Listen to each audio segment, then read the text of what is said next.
We are at Capital AudioFest 2024. I am delighted to be joined by Damon von Schweikert, who is debuting at this show the global debut of a new von Schweikert speaker called the VR30. Damon, great to see you as always. Great to see you. Thanks for coming by. Tell us about the details of this new loudspeaker. Well, as you're probably aware, the VR is our oldest line of loudspeakers in the von Schweikert line. It goes back to the early 90s. And since I took over as CEO 9 years ago, we've been, presenting the 50 years of technology that we built, but also our new technology with the Ultra 11 to the 9 to the Ultra 55, and we had quite a step up for the VR55 at 75,000, and we needed to get that type of technology at a more attainable price. And the project name for this was the Mini 7. So it played on the Ultra 7 concept of three woofers, which is unique for von Schweikert. And once we found these Accuton cell drivers, we knew we could do something really exciting at this price point. What is it about the sound of these new Accuton woofers that you like best? If you look at the specs, they're kind of a beast. I mean, they're extremely large motor, which means they start and most importantly stop very fast.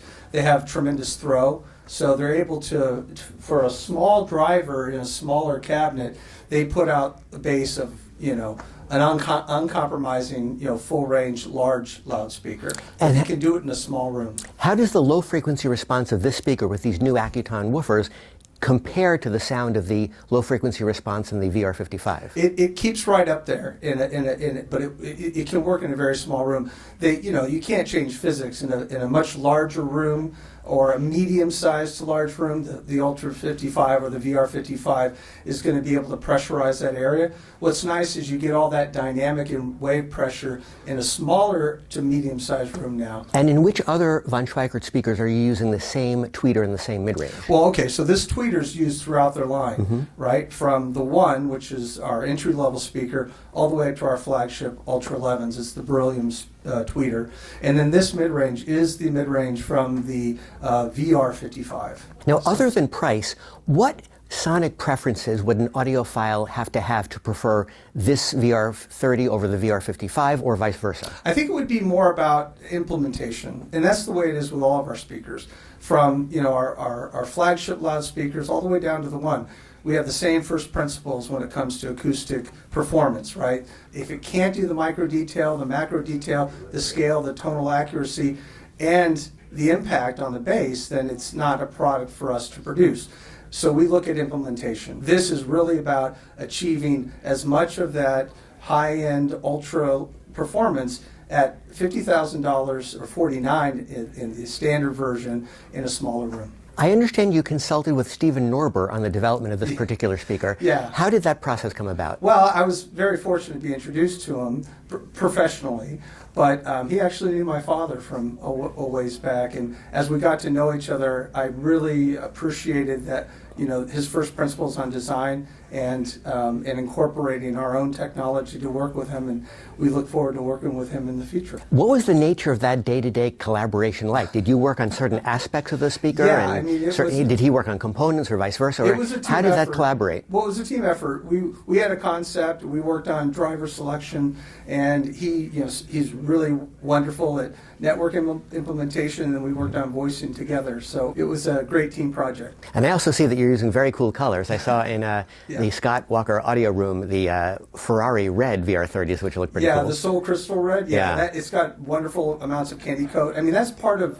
what we offer is a bespoke product. We don't have widgets sitting in a room waiting for people to sell. Typically, they're produced with a customer in mind, and they've chosen their finish, often automotive finish. And in that case, Scott really wanted that candy coat Soul Crystal red. And then in this case, we're showing the Porsche Chalk, which I think is it's a subtle but very sophisticated finish, and I think it would work in a lot of homes. What's the next thing going on in the von Schweikert Skunk Works? Well, okay, we're still working on a couple different things of what that next project might be, but I think we have some prototypes in the back room that we're showing with active room correction subwoofer implementation. So we're looking at that as maybe the next step for next year. Tell me about the development of that 10-inch subwoofer. You know, we've been showing these for about 20 years now at different products at our shows. I mean, it's about getting really fast, tight, deep bass in a room, and you can do more with this type of wave cancellation at the back of the room, integrated wave cancellation where it's tied into the system directly, not coming from the preamp or not being a reactive force, but actually canceling at the right level, frequency and amplitude and phase. And you can do more with that to get your room really sounding great than you could with a mountain of passive treatment. And so you'll be developing a 10-inch shockwave, in addition to your 12-inch shockwave and your 15-inch shockwave. Yeah, we currently have a 12 and 15 in the shockwave line, and so the 10 is the next implementation, which will be a smaller version. And how will the VR30 evolve, do you think? Well, I mean, it's been a long process to get it here, but I think it's pretty well developed as it is. I suspect, based on our own impressions and impressions of our business partners, and now the press and the people who have been here, that it's a very exciting offering. It's a very challenging competition in that price point, and I'm very confident with what we're presenting that it'll be the choice for a lot of people. Well, that's terrific, Damon. Thank you so much, and congratulations on the debut. I appreciate it. Thank you.